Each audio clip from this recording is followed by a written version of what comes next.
My parents chose my sister's wedding over my life-saving surgery now. They showed up begging, but I had one final move they never saw coming. My name is Shakira Isabel. I'm 34 years old, and for the last 11 years, I've worked as a senior paramedic in Phoenix, Arizona. I've pulled bodies from car wrecks, held the hands of stroke victims, kept overdose patients alive long enough for their parents to say goodbye. But none of that prepared me for what my own family did to me. If you think betrayal hurts, wait until it comes from the people you used to call at midnight, just to hear them say it would be okay. I was born and raised in Tucson, the eldest daughter of Hector and Letitia Isabel. My dad taught mechanical engineering at a 2-year college. My mom worked part-time at a dental clinic, always neatly dressed. Hair pinned, voice polite. We weren't rich, but we were respectable. My younger sister Gabriella was the crown jewel of our family. From the time she could walk, it was clear she was going to shine according to everyone but me. She was beautiful, talented, loud, and completely adored. Every piano recital got recorded. Every photo day, she got a new dress. When she got voted most photogenic in 7th grade, they threw her a dinner party. I got my first A in advanced chemistry and got told to clean my room. That's how it always was. I didn't resent it at first. I mean, some people are born to be the center of attention. Right, I figured my job was to be the quiet one, the helper, the steady hand. I got into a community college nursing program on a full scholarship, and while Gabriella changed her major 4 times at a private university my parents were still paying for, I was working 12-hour shifts on the ambulance and paying off textbooks with my own tips from waitressing nights. Gabriella got new cameras to film content for her lifestyle vlog. I bought my first car with cash and learned to change my own oil. When I bought a 1-bedroom condo in Phoenix at 28, they said, "That's good, mija, but don't you want to settle down soon?" When Gabriella moved into a luxury apartment paid for by her boyfriend, they called it smart. Still, I kept showing up. I visited on weekends, sent birthday cards, drove Mom to her follow-up appointments when she twisted her ankle that one summer. I even helped Gabriella design her wedding website and made sure the RSVP forms worked. I didn't do it for recognition. I did it because that's what you're supposed to do, right? Be the reliable one. Be the strong one. That's what I thought until I got sick. At first, it was little things. Nausea that didn't go away, pain that wrapped around my side like a belt being tightened. I'm trained to minimize pain if I called 911 for every patient who said sharp pain. I'd lose my license, so I chalked it up to stress, hormones, fatigue. Then came the morning I blacked out getting out of the shower. I woke up slumped against the wall, lips cracked, shirt stuck to my chest with sweat. The ER scans came back the next day. My pancreas was inflamed, dangerously compressed by a cystic lesion that had the potential to rupture or turn malignant. I was told I needed surgery soon. Not schedule when you can soon. You don't have 6 months soon. I remember sitting on my kitchen counter that night, still wearing my paramedic uniform, trying to process what the surgeon had said. They needed to remove part of my pancreas and possibly my gallbladder. There were risks. I'd need at least 4 weeks to recover, probably more. And most of all, I couldn't do it alone. So I called my parents. My hands were shaking, but I kept my voice steady. I told them everything: diagnosis, timeline, procedure, prognosis. My mom asked a few questions, mostly polite. My dad was quiet. Then my mom asked, "Wait, when is the surgery scheduled for?" I told her the end of March. She paused. I could hear papers shuffling. Then she said the words, "I'll never forget, mija. That's Gabriella's wedding week. You know we're hosting the out-of-town guests." "Right." I was silent. She went on, calmly. "Could you maybe reschedule it for after the honeymoon? It's just, there's already a lot going on, and you're so independent." Independent. That word felt like a slap. I told them I'd think about it.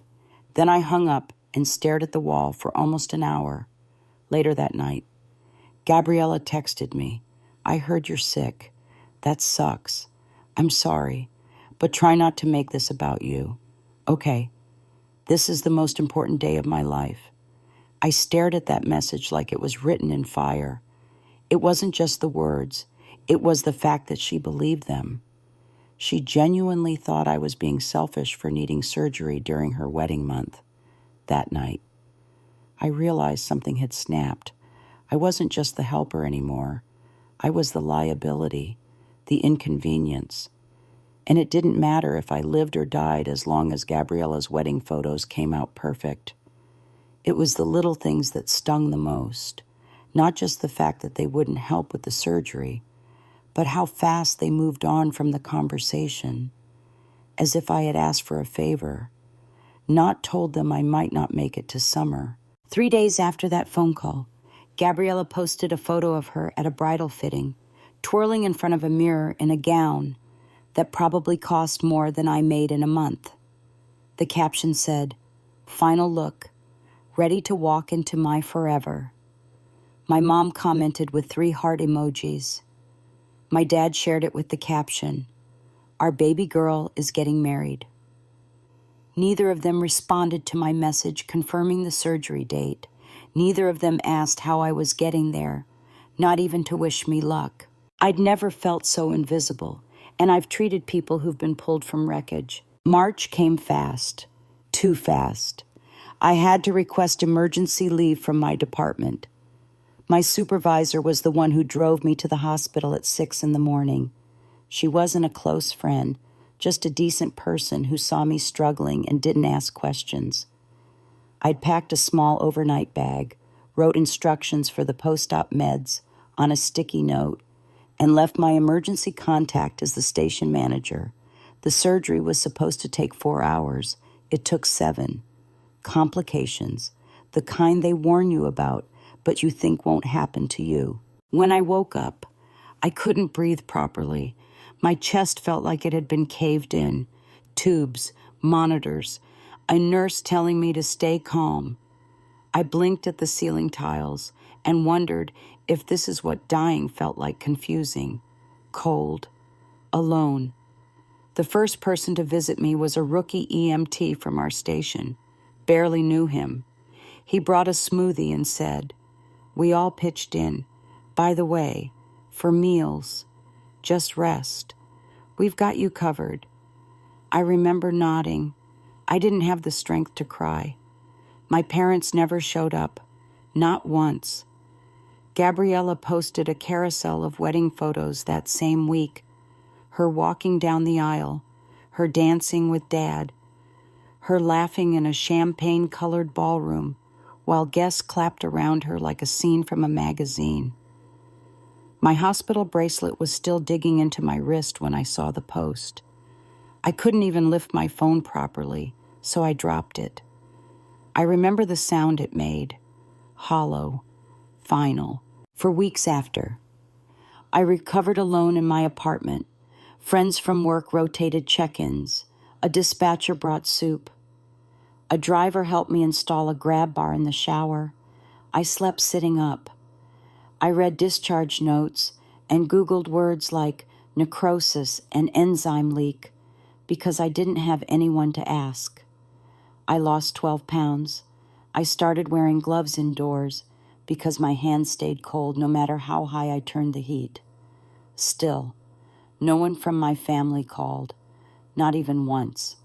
It's funny. I used to wonder what would happen if I disappeared. Now I knew. About a month later, I received a letter, not from my parents, not from Gabriella, from my aunt, my mom's sister. She said she'd heard what happened and was deeply sorry I had gone through this alone. She hoped I'd heal in body and in spirit.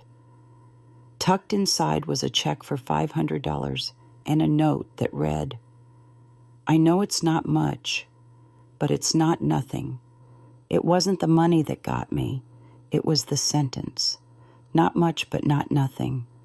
It was more than I got from the people who raised me." Recovery was slow, painful, not just physically.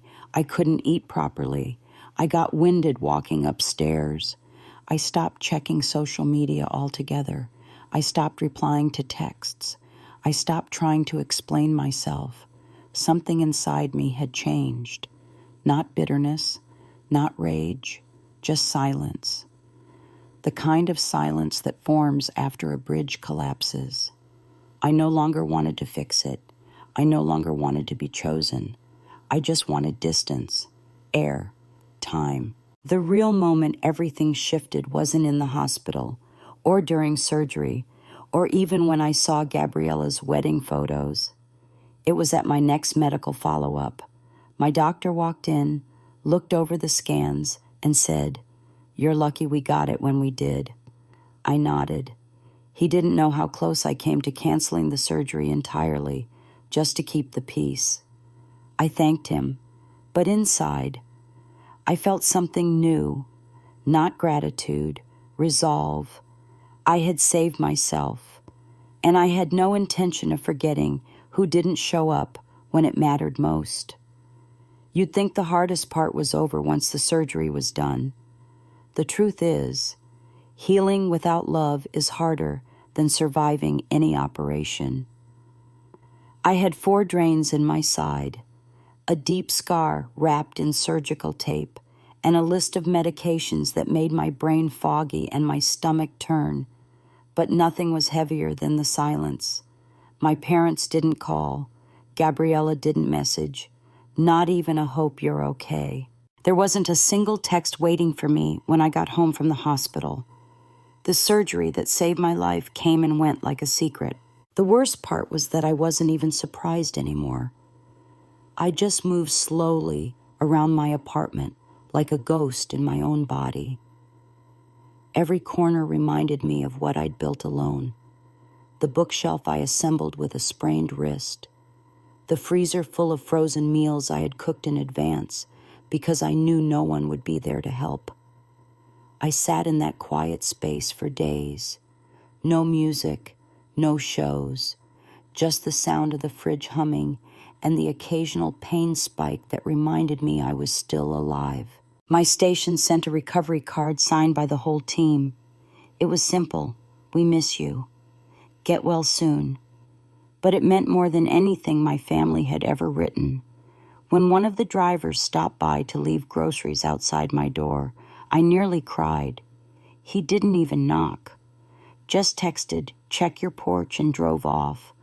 Real family doesn't announce itself. It just shows up. I remember one specific evening. The sun was setting, casting that amber glow across the kitchen tiles. I was trying to cut an apple but couldn't grip the knife steady. My hands were shaking, not from fear, just fatigue. I looked at that half-sliced apple and thought, this is the rest of my life. No one's coming. It's just me now. And strangely, that didn't scare me. It clarified everything. I wasn't alone because I was broken. I was alone because I'd finally stopped begging to be seen. A few weeks later, I managed to walk around the block. It took me nearly 20 minutes. Every step felt like lifting bricks. But when I made it back to my front door, I looked at my reflection in the glass. I looked thin, pale, but alive. And that meant something.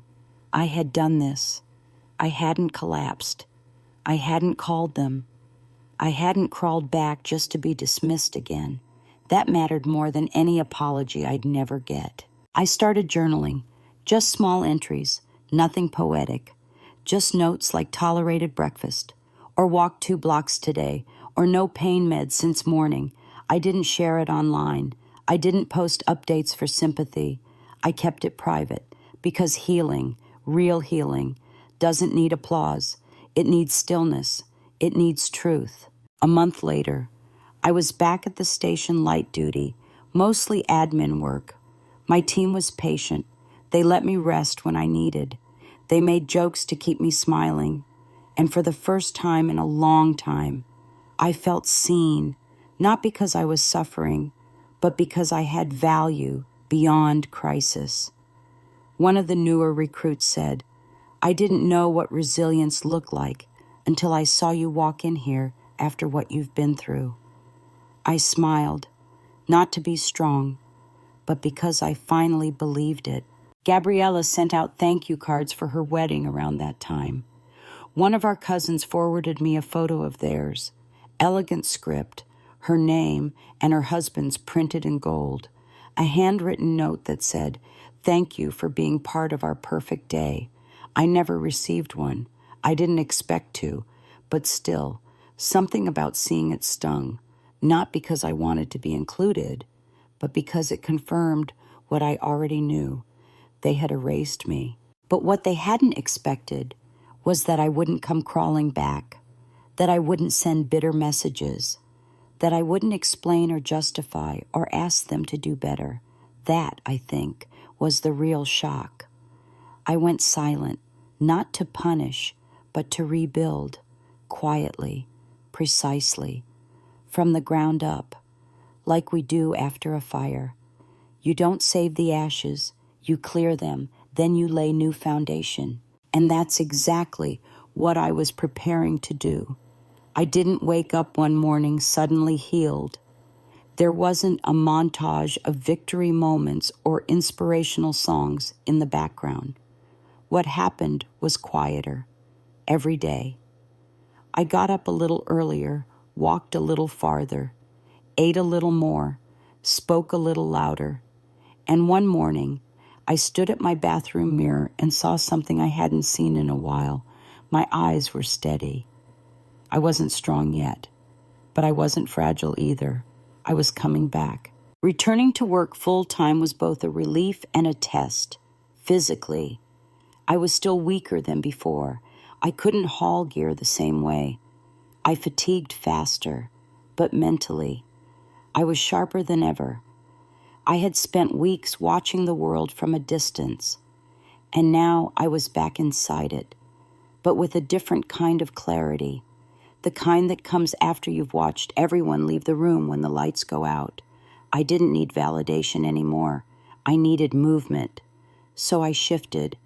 I started training younger paramedics. I took over shift coordination. I rewrote outdated protocols that no one else wanted to touch.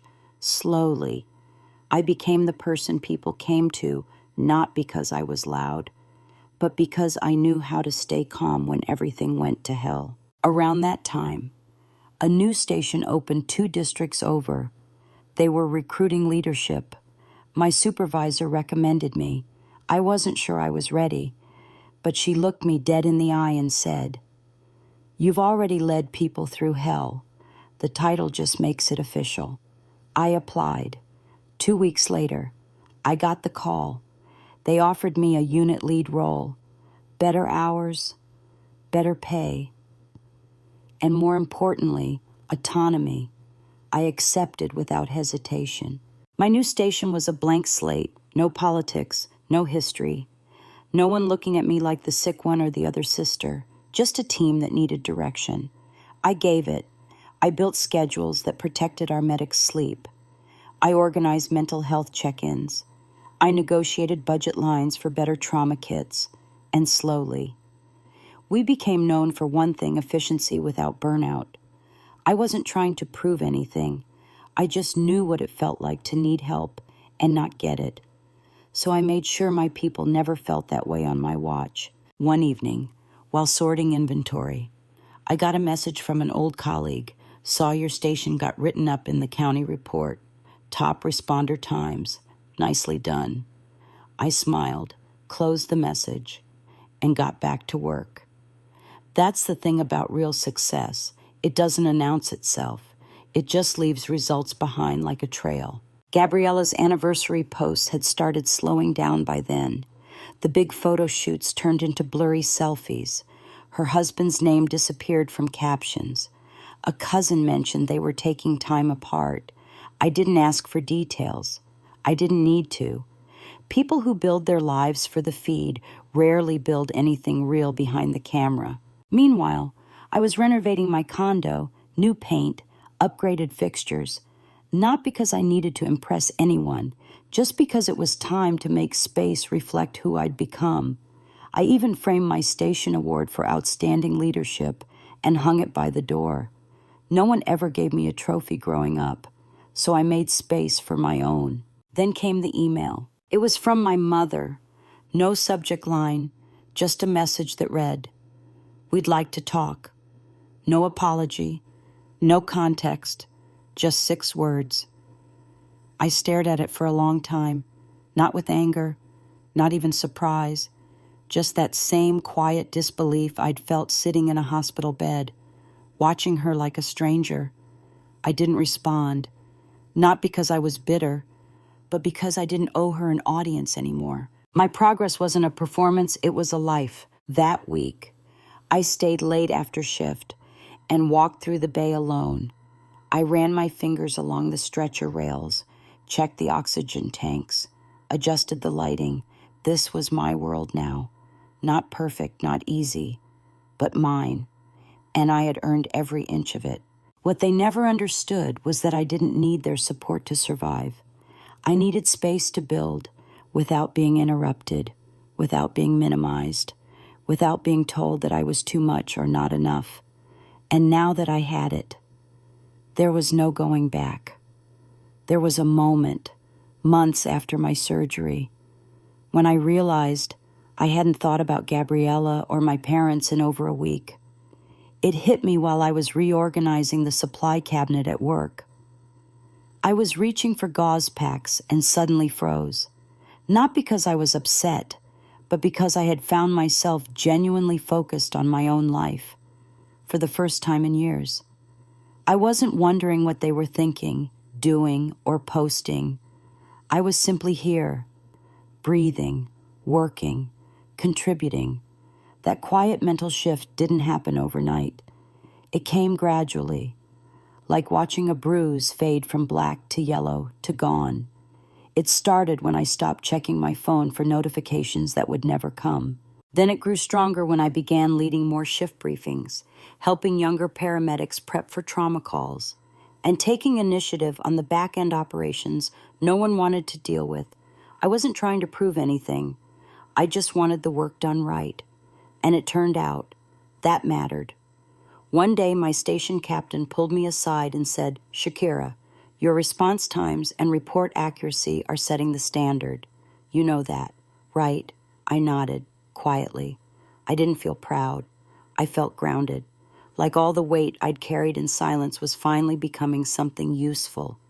That same week, I got an email from a local conference committee asking if I'd speak at a leadership panel for women in emergency response.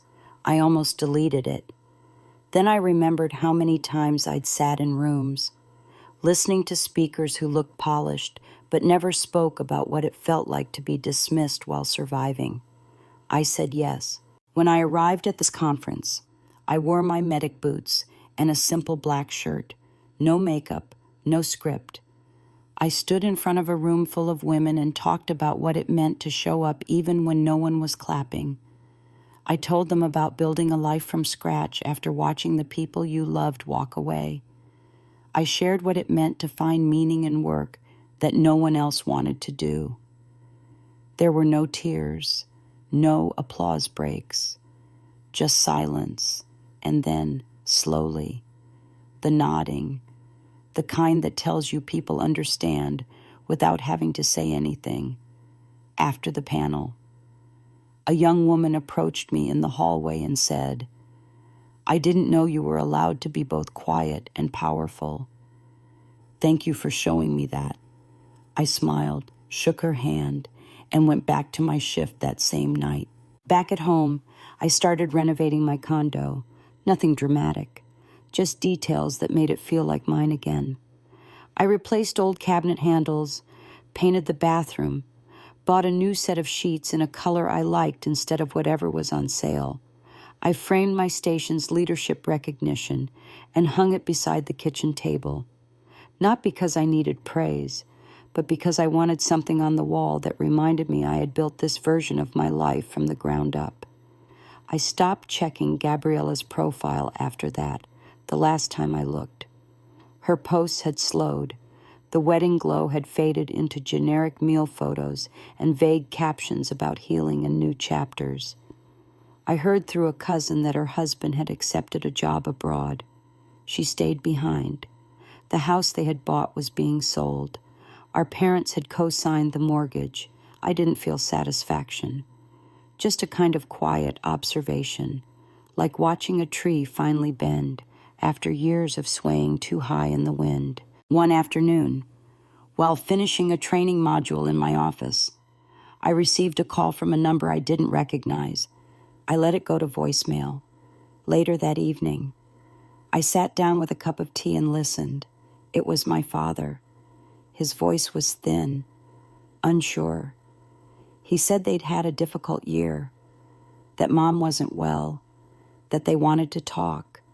He didn't say sorry. He didn't ask how I was, just that they wanted to reconnect.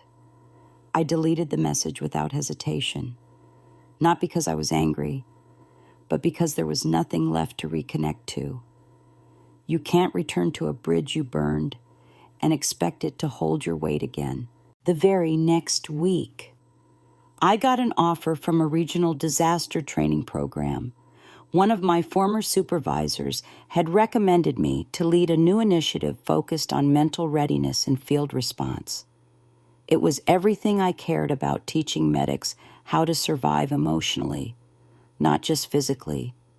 It came with better pay, more autonomy, and a seat at the planning table. I accepted immediately. That same night, I pulled out my medical records from the storage drawer. I hadn't looked at them in nearly a year. I read every line again, slowly: diagnosis, risk assessment, surgical notes, discharge summary. When I got to the final line, prognosis guarded but hopeful, I actually laughed under my breath, not bitter, not mocking, just quietly amazed that hope had found me anyway. Before bed, I opened my fridge, pulled out leftovers I had prepped, and plated dinner with care. Not for anyone else, just for me. I sat down with the lights low, a playlist humming gently in the background, and felt something rare stillness, without pain. My phone buzzed once, a notification. Gabriella had set her account to private. No more filters, no more captions, no more story to scroll through.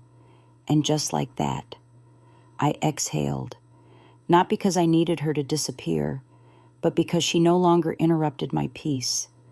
I used to think closure would come in the form of an apology, a teary phone call, someone finally saying, "We were wrong, you deserve better." But now I know better. Real closure doesn't beg to be acknowledged. It happens quietly, often when you're too busy living to notice that the people who used to hold power over your self-worth no longer do. That realization hit me one Thursday morning while I was helping a new medic troubleshoot a broken vitals monitor. The problem wasn't even technical. It was just a loose connection in the battery compartment. As I watched her sigh in frustration, I remembered a time when I used to overthink every small problem, terrified of seeming incompetent. I calmly showed her the fix, then stepped back. She smiled, relieved, and said, "Thanks, you're always so calm." That sentence stayed with me for the rest of the day. I hadn't always been calm. I used to carry tension in every part of my body. I used to wait for the next disappointment, the next small rejection, the next reminder that no matter how hard I tried, I'd never be enough. But something had shifted. And now, calm was not something I forced.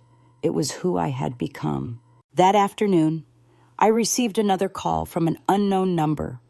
I let it ring. No voicemail this time. A few hours later, a message popped up in my inbox. My mother. Just one line. We're hoping you might reconsider. Reconsider what? Reconsider letting them back in after they left me to face surgery alone. Reconsider the way they made me feel like a burden when I was fighting for my life. I didn't reply. I didn't even draft a response. Instead, I stood up, stretched my back, and walked out into the hallway, where sunlight poured through the windows and the scent of coffee drifted from the break room. I had a briefing to run in 10 minutes. That was the only thing that needed my attention. The next week, I was invited to tour a trauma training facility upstate. It was part of an inter-county partnership, and they wanted me to consult on simulation protocol. When I arrived, the director greeted me warmly and said, "We've heard about your work. Your leadership style is exactly what we want to model." I spent the day walking through mock trauma bays, debriefing instructors, and sharing insights on how to lead under pressure without losing humanity.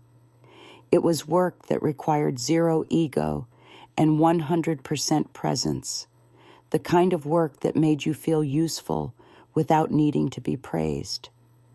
That night, as I checked into the hotel and opened my laptop to finish a draft module, I thought about how far I had come, not geographically, internally.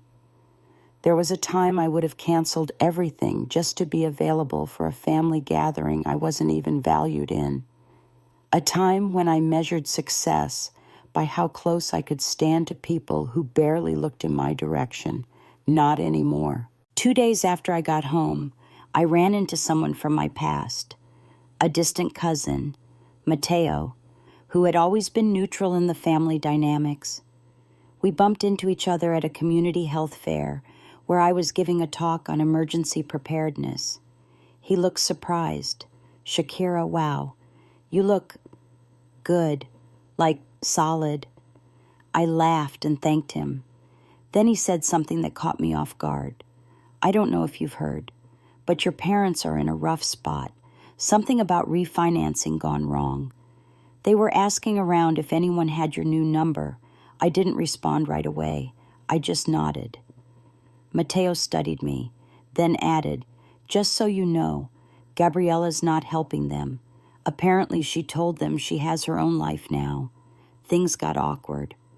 I said nothing, not out of cruelty, but because I had nothing to add.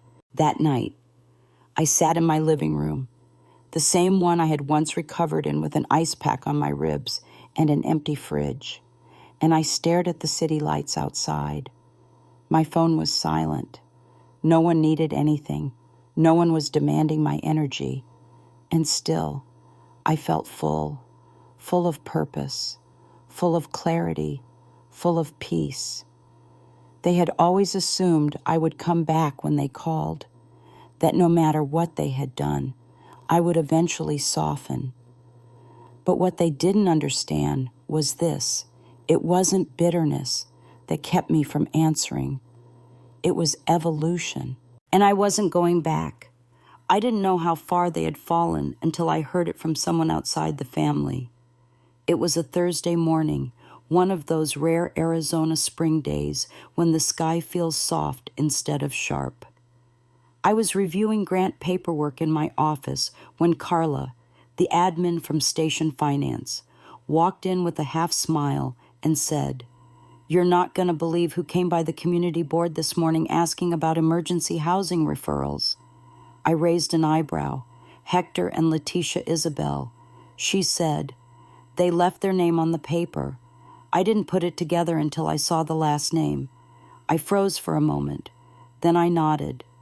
She didn't press. She didn't ask questions. That's the thing about people who've been through things they know, when silence means more than words. After she left, I sat there, staring at the printout in front of me, but I wasn't reading anymore. My parents, the same ones who couldn't give me a ride to the hospital, were now asking for a list of low-income housing leads. I didn't feel triumphant. I didn't feel anything at all. It was like reading about a stranger in a local paper, someone whose name you recognize, but no longer carries meaning. Later that day, I passed by the community board on my way to the wellness briefing. There was their name, written in my mother's careful handwriting, under the heading, Emergency Transitional Housing Assistance. A number I didn't recognize was listed below it. No mention of Gabriella, no indication that she was helping. I stood there for a minute, watching a young couple read the flyer beside theirs. Then I kept walking, not out of coldness, but because I had learned the hard way that some people only see your value when they're in free fall. Over the next week, pieces of the story began coming together. My cousin Marisol, who worked in local banking, messaged me and asked, "Did your parents tell you they defaulted on the refinance? Looks like they put up the house as collateral for some business." Gabriella's husband was running. It went under. She paused, then added, "They've been quietly asking around for help. Word is, Gabriella shut the door." Her exact words were something like, "I'm not risking my financial future for their mistakes." I sat with that for a long time, not because it hurt, but because it confirmed something I had suspected for years. Loyalty had never really been a family value in that house. Performance was. Gabriella had played the role of the golden child because she gave them something to boast about.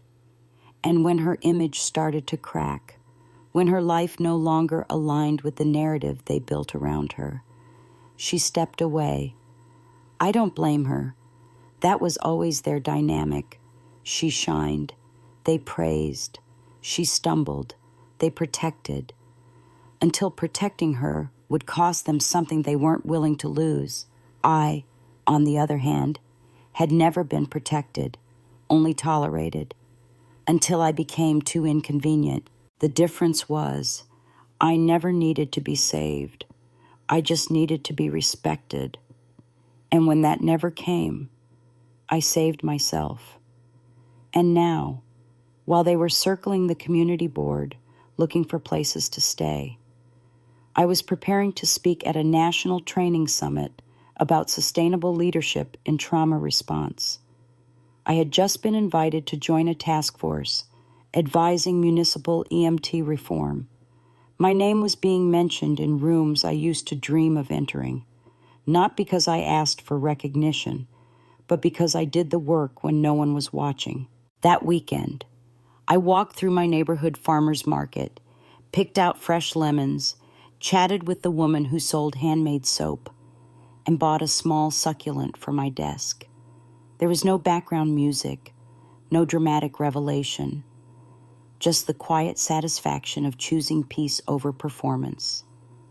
That night, I pulled out an old notebook where I had once written down what healing might look like when their absence no longer echoes louder than your presence. I read it twice. Then I smiled. That echo was gone. What remained was mine. The next morning, I received a text from an unknown number. Just 2 words. "It's us." I didn't respond. I didn't need to. The chapter had already ended. I was just living in the sequel. When people talk about closure, they usually imagine some kind of confrontation, a final showdown. A door slammed, a dramatic speech that levels the room. But in my case, closure came quietly. It came in the form of a meeting room with clean glass walls, where I stood at the head of a table filled with city officials, emergency response leaders, and senior directors. I was presenting our new trauma triage system for underserved communities. It had taken 6 months of work, 12 spreadsheets, and more than a few sleepless nights. But that morning, as I clicked through the last slide and looked out at the nodding heads in the room, I felt it deep in my chest. I had done it. I had taken every ounce of pain, every moment of erasure, and turned it into something useful, something lasting, something that mattered, not just to me, but to people who'd never even know my name. That was the difference. My success didn't exist to prove anything to my parents. It wasn't revenge. It was impact. Later that day, as I returned to my office, the receptionist handed me a small padded envelope, no name on the return label. I opened it and found a delicate gold bracelet, the kind Gabriella used to wear. Inside was a folded card with one sentence written in my mother's handwriting. "We miss you. Please talk to us." I stared at the card for a long time, not because I didn't know how to feel, but because I did. I knew exactly how to feel. It wasn't anger. It wasn't heartbreak. It was confirmation. The people who once saw me as an afterthought now remembered I existed, not when I was sick, not when I was struggling, but now, when I was thriving. I put the bracelet back in the envelope and left it in the bottom drawer of my desk, not as a keepsake, but as a reminder of how far I'd come, of how far they let me fall, of how much they once refused to carry, simply because it didn't benefit their version of the family story. A week later, I was invited to speak on a state panel about medical equity. I flew out for the weekend, stayed in a modest hotel near the venue, and walked into a room where I was introduced as a leader in redefining resilience in emergency care. I didn't think about Gabriella. I didn't think about my parents.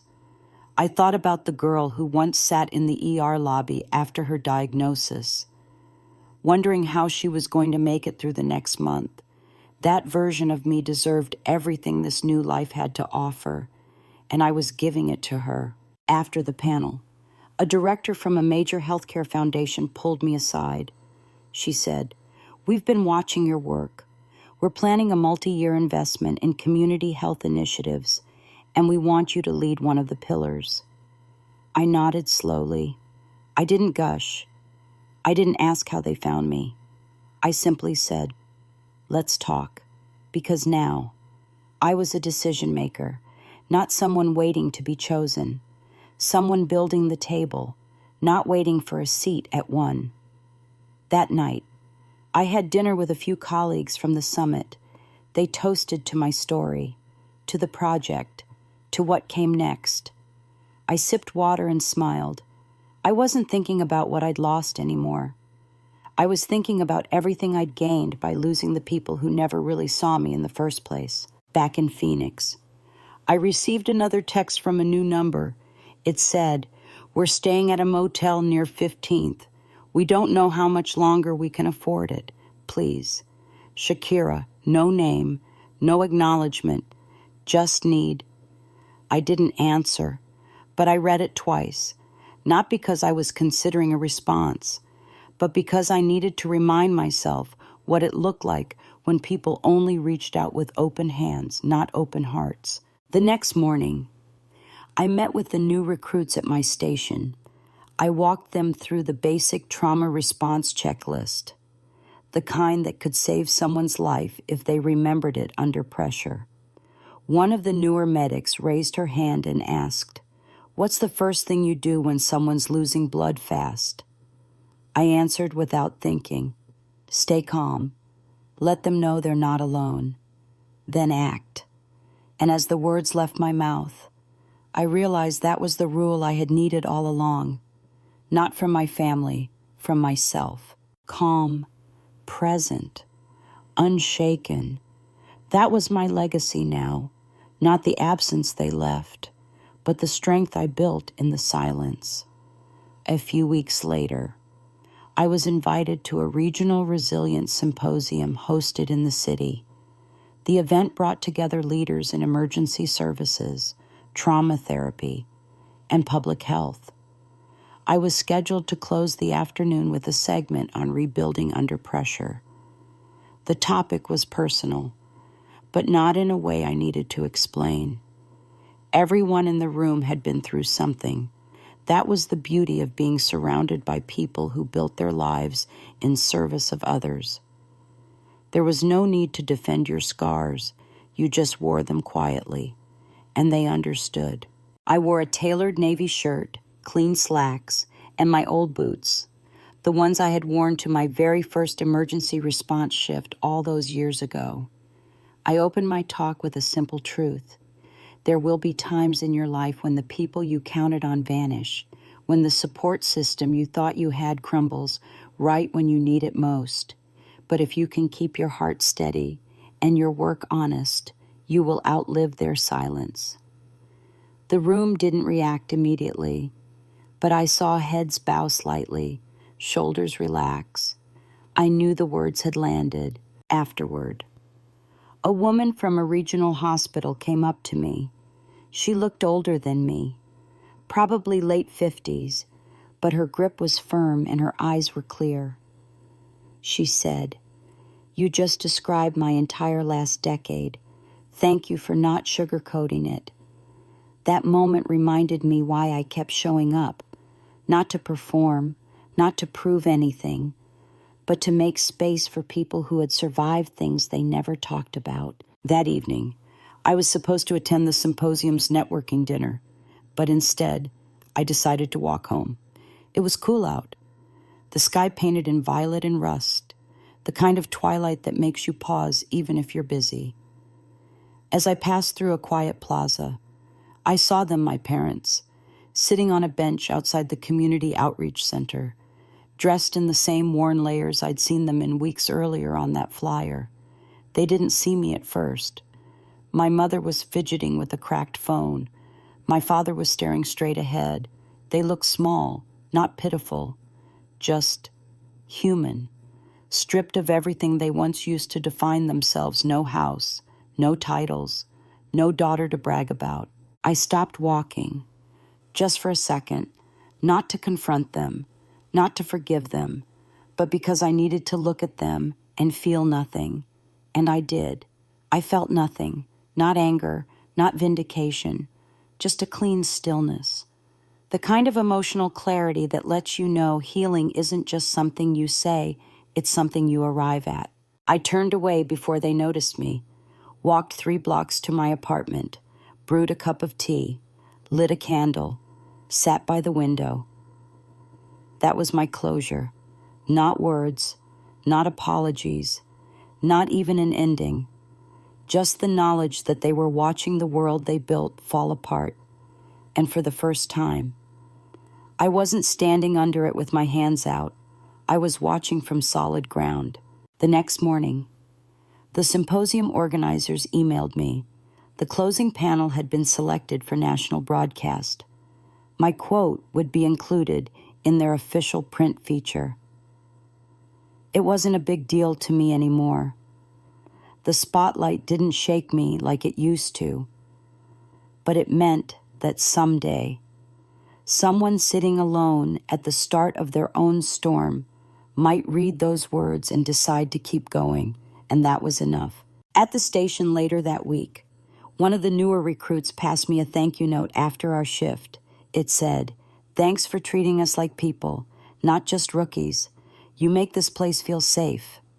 I folded it and placed it in the same drawer as the bracelet from my mother, not because I equated them, but because they were both proof. One of who I had been forced to become, the other of who I chose to be. Sometimes, strength looks like power. Sometimes, it just looks like refusing to carry what broke you. Either way, it builds a life, and mine was finally, truly my own. A few months later, I was standing in the break room at the station, pouring coffee into a chipped ceramic mug I'd used since my first year on the job. The sun was coming in through the blinds at just the right angle, and for a moment, I wasn't thinking about anything in particular. No looming meetings, no emotional baggage, just the sound of the coffee machine and the calm weight of routine. Then someone called my name Jessie, one of the newer paramedics. She said, We're working on that community clinic rotation next week. Can you walk me through the plan later? I nodded and smiled. That moment, small as it was, felt like a bookmark, not a milestone, not a victory lap, just a simple point in time that told me I had fully arrived in my own life. Later that week, I received a letter forwarded to the station, handwritten, from Gabriella. The envelope had no return address, just a name I hadn't spoken aloud in nearly a year. Inside, the letter was short. No excuses, no apologies. Just a paragraph that ended with a sentence I hadn't expected. I'm sorry for how I made you feel like your pain wasn't important. I know now what it feels like to be invisible. I wouldn't wish that on anyone. I read it twice. Then I folded it back and placed it in the same drawer with the other 2 things I'd kept: the bracelet from my mother and the thank you note from my trainee. 3 very different stories, one common thread: recognition. But by then, I didn't need it. Not from Gabriella, not from anyone. The power of survival isn't just in making it through. It's in how you rebuild after. It's in waking up one morning and realizing your life is no longer shaped around the people who hurt you, but around the values you protected anyway. I had built a life from choices that no one clapped for, from moments no one saw, and that life, quiet and full, and finally mine, was enough. That same month, I signed the lease on a small commercial space near downtown Phoenix. Nothing fancy. 1 room, good lighting, close to the bus line. I was launching a community education hub, free trauma response classes, wellness check-ins for first responders, mentorship for new medics who didn't want to burn out before 30. The idea came to me during a shift one night when a rookie froze on a call. Not because she didn't care, but because no one had ever taught her what to do when fear showed up in the room before the patient. I decided then that I wouldn't let the next generation walk through fire alone the way I had. Not if I could help it. The first session drew 12 people. By the 3rd week, we had 26. And in the back row of that room sat Carla, the same admin who'd first told me about my parents asking for housing referrals. She had tears in her eyes during the closing discussion, but she didn't say a word. I think she knew. Some stories don't need to be retold. They just need a place to end without bitterness. One evening, after a long day of paperwork and prep, I locked up the hub and sat outside on the front step. The street was quiet. A few kids rode past on bikes. A bus hissed in the distance. I sipped tea from a thermos and thought about how different this silence felt from the one I used to live in. Back then, silence meant abandonment. Now, it meant peace. I had filled the gaps of what was missing not with noise, but with truth. Sometimes I still get questions from people who knew parts of the story. Did you ever forgive them? Did Gabriella ever try to make it right? Did it ever stop hurting? And my answer, always, is this: forgiveness doesn't mean letting someone back in. It means you stop letting them take space in your mind every time something good happens. It means you get to celebrate your wins without explaining why they matter. And yes, sometimes it still stings, but it doesn't stop me. If anything, it keeps me grounded. That night, I walked home slowly under a deep blue sky. No music, no phone in my hand, just the rhythm of my own footsteps and the knowledge that I had survived everything they thought I couldn't. I didn't need revenge. I didn't need an audience. I had impact. I had peace. I had myself. And maybe that's the real ending, not waiting for someone else to make it right, but becoming the kind of person who no longer needs them to. So here's a question I'll leave you with. When the people who broke you come back asking for shelter, Will you open the door, or will you realize you already built your own house?